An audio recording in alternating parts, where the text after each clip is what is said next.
नमस्कार और स्वागत है। आज हम भारत के केंद्रीय बजट की दुनिया की गहराई से पड़ताल करने वाले हैं। हमारे पास कुछ बहुत ही दिलचस्प स्रोत हैं जो बताते हैं कि पिछले कुछ सालों में बजट पेश करने के तौर तरीकों में कितने बड़े बदलाव आए हैं। और ये सिर्फ छोटे मोटे बदलाव नहीं हैं। आज की हमारी बातचीत इसी के इर्द गिर्द घूमेगी कि ये बदलाव आखिर क्यों किए गए, मतलब पर्दे के पीछे की सोच क्या थी। बिल्कुल। सोचिए 2026 का बजट 1 फरवरी को पेश हो रहा है और वो एक रविवार है। हाँ, ये पहली बार हो रहा है। ये भारत के इतिहास में पहली बार हो रहा है। तो सवाल उठता है कि एक छुट्टी वाले दिन बजट क्यों? दरअसल ये एक छोटे से सवाल के पीछे छिपी एक बहुत बड़ी कहानी है। आज हम भारत की शासन प्रणाली के एक तरह से मूल सिद्धांत को समझने की कोशिश करेंगे। कौन सा सिद्धांत? पुरानी औपनिवेशिक दौर की व्यवस्थाओं को बदलकर एक ज्यादा कुशल और आधुनिक व्यवस्था बनाने की कोशिश। लेकिन इस रफ्तार और कुशलता की दौड़ में क्या कुछ पीछे छूट रहा है? यही आज की हमारी पड़ताल का मुख्य विषय है। हम 3 बड़े बदलावों को देखेंगे। हाँ। एक तो बजट की तारीख को फरवरी के अंत से महीने की शुरुआत में लाना। हाँ। फिर वो 92 साल पुराना रेल बजट खत्म करना, और इन बड़े बदलावों का असर हमारी रोजमर्रा की जिंदगी पर कैसे पड़ रहा है। तो चलिए इस कहानी को परत दर परत खोलते हैं। तो सबसे पहले बात करते हैं तारीख की। 2017 तक बजट हमेशा फरवरी के आखिरी कामकाजी दिन पेश होता था। जी बिल्कुल। फिर तत्कालीन वित्त मंत्री अरुण जेटली ने इसे बदलकर 1 फरवरी कर दिया। ये सिर्फ कैलेंडर पर तारीख बदलना नहीं था, इसके पीछे एक बहुत बड़ी वजह थी, है ना? बिल्कुल, ये एक औपनिवेशिक विरासत से छुटकारा पाने जैसा था। हाँ। लेकिन सिर्फ प्रतीकात्मक तौर पर नहीं। अच्छा। पुरानी व्यवस्था की सबसे बड़ी समस्या थी वो समय की कमी। बजट फरवरी के अंत में आता था और नया वित्तीय वर्ष 1 अप्रैल से शुरू हो जाता था। सिर्फ 1 महीना? हाँ, बस 1 महीना। और इस 1 महीने में पूरे बजट को संसद के दोनों सदनों से पास करवाना वो लगभग नामुमकिन था। इसका मतलब मंत्रालयों के हाथ एक तरह से बंधे रहते थे। वो 1 अप्रैल से नए प्रोजेक्ट्स पर काम शुरू ही नहीं कर पाते थे। हाँ बिल्कुल, उन्हें काम चलाने के लिए संसद से एक तरह की एडवांस मंजूरी लेनी पड़ती थी। उसे वोट ऑन अकाउंट कहते हैं ना? सही कहा, वोट ऑन अकाउंट। इसे आप ऐसे समझ सकती हैं कि सरकार को अपना पूरा सालाना वेतन मिलने से पहले 2-3 महीने का खर्च चलाने के लिए बस जेब खर्च मिल रहा हो। और ये जेब खर्च भी कितना होता था? पूरे बजट का सिर्फ 6ठा हिस्सा। इससे होता यह था कि बड़ी योजनाओं पर असल काम तो मॉनसून के बाद ही शुरू हो पाता था। मतलब साल के 4-5 महीने तो इंतजार में ही निकल जाते थे। एग्जैक्टली। अच्छा, तो 1 फरवरी की तारीख इस पूरी समस्या को हल कर देती है। अब सरकार के पास फरवरी और मार्च पूरे 2 महीने होते हैं। सही कहा।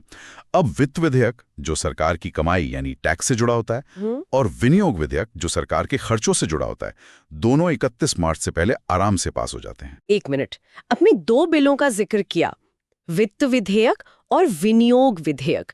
जो लोग इन्हें लेकर हमेशा कंफ्यूज रहते हैं, उनके लिए आसान भाषा में क्या फर्क है दोनों में? बहुत अच्छा सवाल है। देखिए, इसे ऐसे समझिए, बजट एक शॉपिंग लिस्ट की तरह है जिसमें बताया जाता है कि सरकार क्या क्या खरीदना या किस चीज पर कितना खर्च करना चाहती है। ठीक है। वित्त विधेयक ये बताता है कि इस शॉपिंग के लिए पैसा कहां से आएगा, मतलब कौन कौन से टैक्स लगेंगे, कमाई का हिसाब। हाँ। और विनियोग विधेयक वो आखिरी अनुमति पर्ची है जो संसद सरकार को देती है और कहती है, ठीक है, अब आप भारत के खजाने से, मतलब कंसोलिडेटेड फंड ऑफ इंडिया से इतना पैसा निकालकर अपनी लिस्ट का सामान खरीद सकते हैं। अच्छा, तो एक कमाई का हिसाब है और दूसरा खर्च की इजाजत। बिल्कुल। ये तो बहुत साफ हो गया। और मुझे लगता है कि इसका असर सिर्फ सरकारी विभागों पर ही नहीं बल्कि पूरी अर्थव्यवस्था पर पड़ता होगा। निश्चित रूप से। वो कंपनियां जो सरकारी ठेकों पर निर्भर हैं, वो अब साल की शुरुआत से ही अपनी योजना बना सकती हैं। हाँ, ये बाजार से एक बहुत बड़ी अनिश्चितता को हटा देता है। लेकिन जैसा कि हर कहानी के 2 पहलू होते हैं, इस कुशलता की भी कीमत है। और वो कीमत क्या है? यहाँ पर बात दिलचस्प हो जाती है। कीमत है डेटा। डेटा? हाँ, डेटा। बजट बनाने की प्रक्रिया अक्टूबर में शुरू हो जाती है। इसका मतलब है कि जब बजट तैयार हो रहा होता है तो सरकार के पास मौजूदा वित्तीय वर्ष के सिर्फ पहले 6 महीनों का ही पक्का डेटा होता है। सिर्फ 6 महीने का? जी।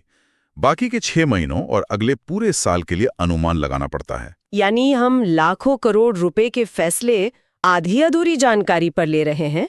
ये तो एक बहुत बड़ा जोखिम है। बिल्कुल है। अगर मान लीजिए जनवरी या फरवरी में अर्थव्यवस्था में कोई बड़ा उलटफेर हो जाए तो सारे अनुमान धरे के धरे रह सकते हैं। ये एक बहुत बड़ा जोखिम है। और सिर्फ यही नहीं, कृषि जैसे महत्वपूर्ण क्षेत्र के लिए जरूरी मानसून का पूर्वानुमान भी उस समय तक उपलब्ध नहीं होता। और एक और चिंता है, क्या संसद की स्थायी समितियों को मंत्रालयों की अनुदान मांगों की जांच करने के लिए पर्याप्त समय मिल पाता है? पहले कितना समय मिलता था? पहले उन्हें लगभग 2 महीने मिलते थे, अब शायद उतना समय नहीं मिलता। ये फिर से उसी बहस पर आता है, प्रशासनिक कुशलता बनाम संसदीय जांच की गहराई। बिल्कुल। तारीख की बात हो रही है तो एक और मजेदार तथ्य है, 1999 तक बजट शाम को 5 बजे पेश होता था। हाँ, ये एक और औपनिवेशिक परंपरा थी। ऐसा क्यों? ऐसा इसलिए था ताकि जब भारत में शाम के 5 बजे तो लंदन में सुबह हो और ब्रिटिश सांसद अपनी सुविधा से इसे सुन सकें। अच्छा, मुझे याद है मेरे माता पिता बताते थे कि कैसे बजट के दिन शाम को सब कुछ रुक जाता था। काम से लौटकर लोग रेडियो या टीवी पर बजट भाषण सुनते थे। मतलब एक बड़ा पारिवारिक इवेंट होता था। हाँ, बिल्कुल। 1999 में तत्कालीन वित्त मंत्री यशवंत सिन्हा ने इस परंपरा को तोड़ा और इसे सुबह 11 बजे कर दिया। तो ये सिर्फ समय बदलना नहीं था। नहीं, ये एक संदेश था कि भारत की आर्थिक नीतियां अब लंदन के टाइम जोन के हिसाब से नहीं बनेंगी, और इससे संसद को उसी दिन बहस के लिए ज्यादा समय भी मिला। तो तारीख को आगे बढ़ाना कुशलता की दिशा में एक बड़ा कदम था। लेकिन 2017 में एक और औपनिवेशिक भूत को दफनाया गया, जो लगभग 1 सदी पुराना था। आप रेल बजट की बात कर रही है? हाँ, रेल बजट।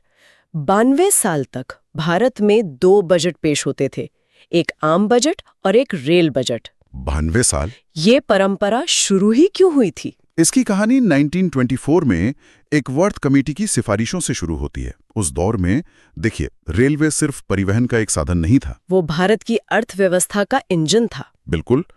आप कल्पना कीजिए, उस समय भारत के कुल सरकारी बजट का लगभग 70 से 80% हिस्सा सिर्फ रेलवे से जुड़ा होता था। 70 से 80%? ये तो अविश्वसनीय है। जी। आज के दौर में इसकी कल्पना करना भी मुश्किल है। ये आंकड़ा दिखाता है कि ब्रिटिश राज के लिए रेलवे कितना महत्वपूर्ण था। मतलब पूरे देश पर नियंत्रण और संसाधनों को बंदरगाहों तक पहुंचाने का एक जरिया। बिल्कुल। लेकिन आजादी के बाद धीरे धीरे अर्थव्यवस्था के दूसरे क्षेत्र जैसे रक्षा, सड़क, उद्योग, सेवा क्षेत्र, ये सब बड़े होते गए और जीडीपी में रेलवे का हिस्सा कम होता गया। हाँ, काफी कम हो गया। इसलिए एक अलग बजट का कोई तर्क ही नहीं बचा था। 2016 में नीति आयोग के सदस्य विवेक देवरॉय की समिति की सिफारिश पर इसे आम बजट में मिलाने का फैसला किया गया। इस विलय के पीछे क्या मुख्य वजहें थीं? सिर्फ ये कि परंपरा पुरानी हो गई थी? नहीं, इसके पीछे ठोस वित्तीय और प्रशासनिक कारण थे। पहला था वित्तीय बोझ। वित्तीय बोझ? हाँ, जब रेल बजट अलग था तो रेलवे को केंद्र सरकार को हर साल एक लाभांश यानी डिविडेंड देना पड़ता था। मतलब रेलवे को अपनी ही मूल कंपनी यानी भारत सरकार को मुनाफे का एक हिस्सा देना पड़ता था। ये तो बड़ा अजीब है। हाँ, ये एक पुरानी व्यवस्था थी। विलय के बाद रेलवे करीब 10,000 करोड़ रुपए सालाना के इस बोझ से मुक्त हो गया। 10,000 करोड़, ये तो बहुत बड़ी रकम है। बहुत बड़ी। दूसरा बड़ा कारण था राजनीतिक लोक लुभावनवाद पर लगाम लगाना। हाँ, ये तो हम सब ने देखा है। हर रेल मंत्री चुनाव से पहले अपने क्षेत्र के लिए नई ट्रेनों की घोषणा कर देता था, भले ही उन रूट पे चलाना आर्थिक रूप से घाटे का सौदा क्यों न हो। बिल्कुल। विलय ने इस पर काफी हद तक रोक लगाई और रेलवे को एक पेशेवर परिवहन संगठन के रूप में देखने में मदद की, न कि एक राजनीतिक औजार के रूप में। और प्रशासनिक जटिलता भी कम हुई होगी। जाहिर है, 2 अलग-अलग बजट प्रक्रियाओं को चलाने का मतलब था समय और संसाधनों की बर्बादी, वो भी खत्म हुई। तो विलय के बाद जमीन पर क्या फायदे दिखे? हम वंदे भारत, अमृत भारत स्टेशन योजना जैसी चीजें देख रहे हैं। क्या ये सब इसी का नतीजा है? काफी हद तक। सबसे बड़ा फायदा ये हुआ कि अब सरकार पूरे परिवहन क्षेत्र को एक साथ देखती है।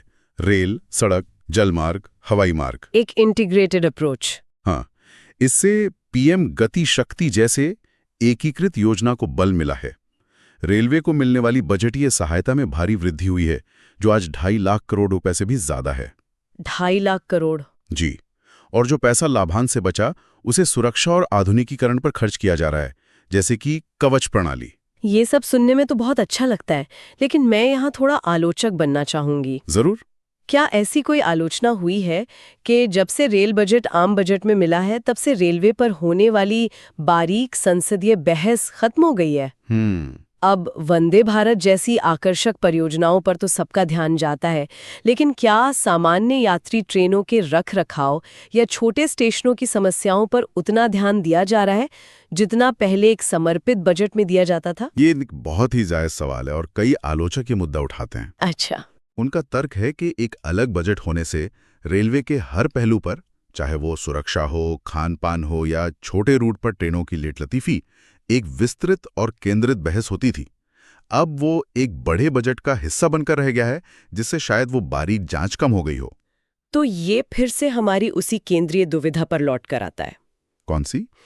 एकीकृत योजना और कुशलता बनाम गहरी विषय विशिष्ट संसदीय निगरानी। बिल्कुल सही। और ये कुशलता और आधुनिकीकरण की सोच सिर्फ बड़े नीतिगत फैसलों तक ही सीमित नहीं है। अब इसका असर हमारी रोजमर्रा की जिंदगी से जुड़े नियमों पर भी दिख रहा है। हाँ, ये टॉप डाउन अप्रोच अब नीचे तक पहुंच रही है। जैसे 1 फरवरी 2026 से लागू होने वाले कुछ नियम। हाँ, बताइए। पहला, जमीन और संपत्ति के पंजीकरण से जुड़ा है। अब रजिस्ट्री के समय खरीदार, विक्रेता और गवाहों का भी आधार वेरिफिकेशन अनिवार्य हो गया है। यानी तकनीक का इस्तेमाल करके धोखाधड़ी और बेनामी संपत्तियों पर लगाम लगाने की कोशिश। सही कहा। सब रजिस्ट्रार दफ्तरों में बायोमेट्रिक मशीनें लगाई गई हैं ताकि सही व्यक्ति की पहचान हो सके। और दूसरा बदलाव फास्ट टैग से जुड़ा है। अब NHAI ने वो अपने वाहन को जाने यानी KYV की प्रक्रिया को खत्म कर दिया है। अच्छा, तो अब क्या होगा? अब ये पूरी तरह से बैंकों की जिम्मेदारी होगी कि वो टैग जारी करने से पहले गाड़ी के दस्तावेजों का पूरा वेरिफिकेशन करें। तो फिर से वही बात हुई, प्रक्रिया को उपभोक्ता के लिए आसान बनाना और जिम्मेदारी को एक केंद्रीकृत एजेंसी मतलब बैंकों पर डालना। बिल्कुल। और इन नियमों के अलावा बजट की प्रस्तुति में भी प्रतीकात्मक बदलाव हुए हैं जो इसी सोच को दर्शाते हैं। आप उस मशहूर ब्रीफकेस की बात कर रहे हैं? हाँ, वित्त मंत्री निर्मला सीतारमण ने औपनिवेशिक दौर के उस ब्रीफकेस की जगह एक पारंपरिक भारतीय बही खाता का इस्तेमाल शुरू किया, जो लाल कपड़े में लिपटा होता है। हाँ, और फिर 2021 में उन्होंने एक डिजिटल टैबलेट से भारत का पहला पेपरलेस बजट पेश किया। ये दोनों कदम एक साथ बहुत कुछ कहते हैं। अपनी सांस्कृतिक जड़ों की ओर लौटना और साथ ही आधुनिक तकनीक को अपनाना। ये उस दोहरी रणनीति का प्रतीक है जिसकी हम बात कर रहे हैं। तो जब हम इन सभी बिंदुओं को जोड़ते हैं, मतलब तारीख बदलना, रेल बजट का विलय, रोजमर्रा के नियमों में तकनीक का इस्तेमाल और यहाँ तक कि बही खाता जी, तो एक स्पष्ट तस्वीर उभरती है। ये औपनिवेशिक विरासतों से पीछा छुड़ाकर एक अधिक एकीकृत, कुशल और आधुनिक शासन व्यवस्था की ओर बढ़ने का एक सचेत प्रयास है। ये सुधार निश्चित रूप से महत्वपूर्ण है, लेकिन जैसा कि हमारे एक स्रोत में सी रंगराजन समिति की सिफारिशों का जिक्र है जो 2011 में आई थी, हाँ, बजट सुधार की यात्रा अभी खत्म नहीं हुई है। उस समिति ने परिणाम आधारित व्यय प्रबंधन मतलब आउटकम बेस्ड एक्सपेंडिचर मैनेजमेंट जैसे कई सुझाव दिए थे। इसका क्या मतलब हुआ? इसका मतलब कि सिर्फ ये ना देखा जाए कि पैसा कहाँ खर्च हुआ, बल्कि ये भी देखा जाए कि उस खर्च से नतीजा क्या निकला। उस दिशा में अभी भी काम करना बाकी है। और यहीं पर एक जरूरी सवाल उठता है। स्रोतों में बजट पर संसदीय नियंत्रण की एक चुनौती का भी उल्लेख है, वो है कार्यकारिणी का प्रभुत्व और बहस के लिए सीमित समय। और यही आज का हमारा अंतिम विचार है। एक तरफ ये सुधार सरकारी मशीनरी को तेज और ज्यादा कुशल बना रहे हैं, इसमें कोई शक नहीं, लेकिन सोचने वाली बात यह है कि इस प्रक्रिया में कहीं संसद की भूमिका यानी जांच और संतुलन बनाए रखने की उसकी शक्ति कमजोर तो नहीं पड़ रही। हमारे स्रोत बताते हैं कि कुछ देशों में सांसदों की मदद के लिए स्वतंत्र संसदीय बजट कार्यालय यानी PBO होते हैं। ये कार्यालय सांसदों को बजट का निष्पक्ष और गहरा विश्लेषण प्रदान करते हैं ताकि वे सरकार के दावों को बेहतर ढंग से परख सकें। तो क्या भारत के लिए भी ये एक रास्ता हो सकता है? एक ऐसा तरीका जिससे हम 21वीं सदी की कुशल व्यवस्था के फायदे भी उठा सकें और साथ ही अपनी लोकतांत्रिक निगरानी को और भी मजबूत बना सकें? बिल्कुल, इस पर जरूर सोचिएगा।